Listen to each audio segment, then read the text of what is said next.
L'audition est un système complexe d'éléments délicats interconnectés que l'on considère facilement comme acquis. Pour vous aider à mieux comprendre les causes d'une perte auditive, vous devez d'abord savoir comment fonctionne votre audition. Le son est en réalité une vibration. Lorsqu'une chose vibre, comme une cloche, le vent ou la voix, elle déplace l'air qui l'entoure. L'air transporte l'énergie de ces vibrations sous la forme d'une onde sonore. C'est là qu'intervient votre oreille. La forme de votre oreille externe est aussi unique que vos empreintes digitales, mais elle joue un rôle important dans la façon d'entendre.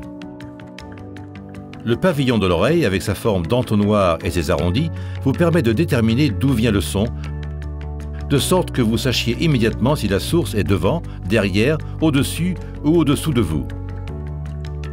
Les ondes sonores sont recueillies par l'oreille externe et transmises le long du conduit auditif jusqu'au tympan. Au moment où les ondes sonores viennent heurter le tympan, elles font bouger les 3 os de l'oreille moyenne. Le plus petit de ces os, l'étrier, se trouve dans la fenêtre ovale située entre l'oreille moyenne et l'oreille interne.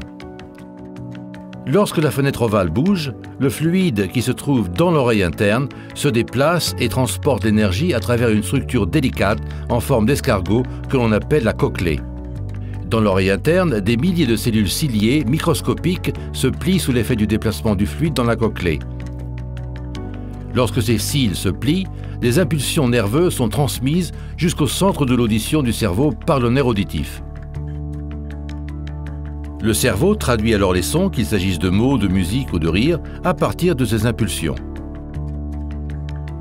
Il suffit souvent qu'un seul de ces éléments de ce système complexe et délicat se dégrade, qu'il s'agisse des os, des cils ou du fluide, pour entraîner une perte auditive. Comme vous pouvez le voir, l'oreille est une partie du corps formidablement complexe que l'on prend souvent pour acquise jusqu'à ce qu'il y ait un problème. Pour en savoir plus sur le mode de fonctionnement de l'oreille, parlez-en à votre spécialiste de l'audition lors de la consultation.